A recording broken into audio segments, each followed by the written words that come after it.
ఎక్కడ పోగొట్టుకున్నామో అక్కడే వెతుక్కోవాలనే సామెతను గుర్తు చేస్తూ గులాబీ క్యాడర్లో ధైర్యాన్ని నింపారు బీఆర్ఎస్ వర్కింగ్ ప్రెసిడెంట్ కేటీఆర్. రాబోయే జీహెచ్ఎంసీ ఎన్నికలకు ఇప్పటి నుంచే గ్రౌండ్ వర్క్ స్టార్ట్ చేయాలని పిలుపునిచ్చారు. దొంగ ఓట్లు అక్రమాలతోనే జూబ్లీహిల్స్ లో కాంగ్రెస్ గెలిచిందని మండిపడ్డారు. క్యాడర్కు అండగా ఉంటుందని భరోసానిచ్చారు. ఈ మేరకు జూబ్లీహిల్స్ సమీక్ష సమావేశంలో గులాబీ శ్రేణులకు కేటీఆర్ దిశానిర్దేశం చేశారు.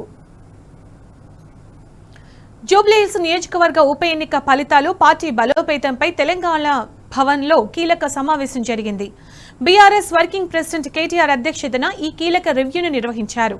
ఈ సమావేశానికి మాజీ మంత్రులు హరీష్ రావు, తలసాని శ్రీనివాస్ యాదవ్, ఇతర ఎమ్మెల్యేలు, జూబ్లీహిల్స్ నియోజకవర్గ ముఖ్య నాయకులు, కార్యకర్తలు హాజరయ్యారు.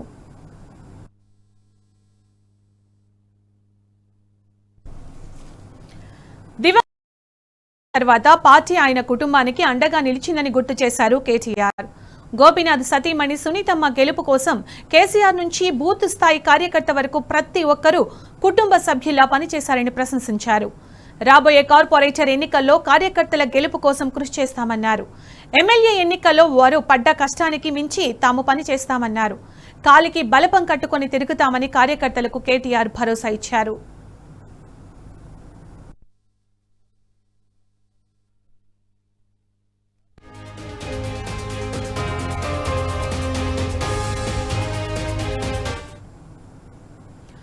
ఇటీవల ఎన్నికల్లో కాంగ్రెస్, బీజేపీలో అక్రమాలకు పాల్పడ్డాయని కేటీఆర్ మండిపడ్డారు. కర్ణాటక నుంచి మనుషులను తెచ్చి దొంగ ఓట్లు వేయించుకున్నారని ఫైర్ అయ్యారు. షేక్పేట్, ఎర్రగడ్డ వంటి ప్రాంతాల్లో రిగ్గింగ్ చేశారని మండిపడ్డారు. పోలీసులను అడ్డం పెట్టుకుని డబ్బు, మద్యం పంచి గెలిచారని ఫైర్ అయ్యారు. ఇది నైతిక గెలుపు కాదని విమర్శించారు. వ్యక్తిగత విషాదంలో ఉన్న హరీష్ రావు పార్టీ కోసం అంకిత భావంతో పనిచేశారని కొనియాడారు కేటీఆర్.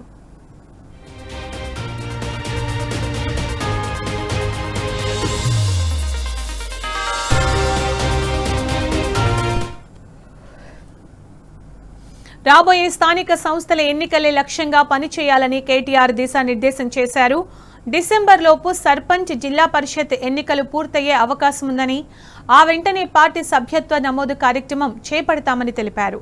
జూబ్లీహిల్స్లోని 407 బూతుల్లో ఒక్కో బూతుకు 10 మంది చొప్పున మొత్తం 4000 మందితో పటిష్టమైన సైన్యాన్ని నిర్మించుకోవాలని సూచించారు.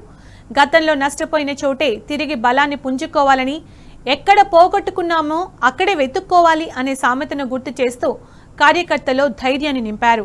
ప్రజల సమస్యలపై ఇప్పటి నుంచి పోరాటం మొదలు పెట్టాలని, రాబోయే జీహెచ్ఎంసీ ఎన్నికలకు ఇప్పటి నుంచే గ్రౌండ్ వర్క్ స్టార్ట్ చేయాలని పిలుపునిచ్చారు కేటీఆర్.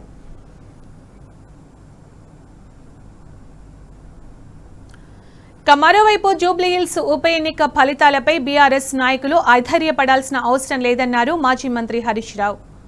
పోరాట స్ఫూర్తితో పనిచేసిన కార్యకర్తలదే నైతిక విజయమని స్పష్టం చేశారు. పార్లమెంటు ఎన్నికల్లో కేవలం 18,000 ఓట్లు మాత్రమే వచ్చిన జూబ్లీహిల్స్లో ఈ ఉప ఎన్నికల్లో 75,000 ఓట్లు సాధించడం అనేది కార్యకర్తల కృషికి నిదర్శనమని పేర్కొన్నారు.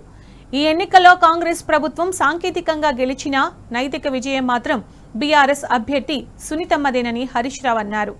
మైనారిటీల మద్దతు కోల్పోతున్నామని గుర్తించిన కాంగ్రెస్ చివరి నిమిషంలో హడావిడిగా అజారుద్దీన్కు మంత్రి పదవి ఇవ్వడాన్ని గుర్తు చేశారు. ఇది బీఆర్ఎస్ పోరాట ఫలితమేనని వ్యాఖ్యానించారు. అప్పుడప్పుడు అనైతిక విజయం, అధర్మం కూడా గెలిచినా అంతిమ విజయం ధర్మాదేనని హరీష్ రావు ధీమా వ్యక్తం చేశారు. దుబ్బాక, హుజూరాబాద్ ఎన్నికల్లోనూ తాత్కాలికంగా ఓటమి ఎదురైనా ఆ తరువాత జరిగిన పరిణామాలు గెలుపును అందించాయని గుర్తు చేశారు.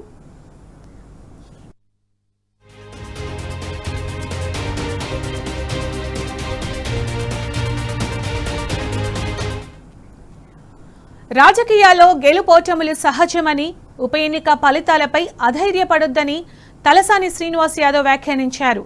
అధికార పార్టీ దుర్వినియోగం, పోలీసుల జోక్యం, విచ్చలవిడి డబ్బు పంపిణీ ఫలితాన్ని ప్రభావితం చేశాయన్నారు. ప్రస్తుత ఫలితం ఓటమి కాదని, కేటీఆర్, హరీష్ రావుల నేతృత్వంలో కాంగ్రెస్ ప్రభుత్వాన్ని రోడ్ల మీదకు తీసుకొచ్చామన్నారు. రాబోయే 2 ఏళ్ల తర్వాత బలమైన తుఫాను వస్తుందని, అప్పుడు కాంగ్రెస్ ఉనికి కూడా ఉండదని జోస్యం చెప్పారు.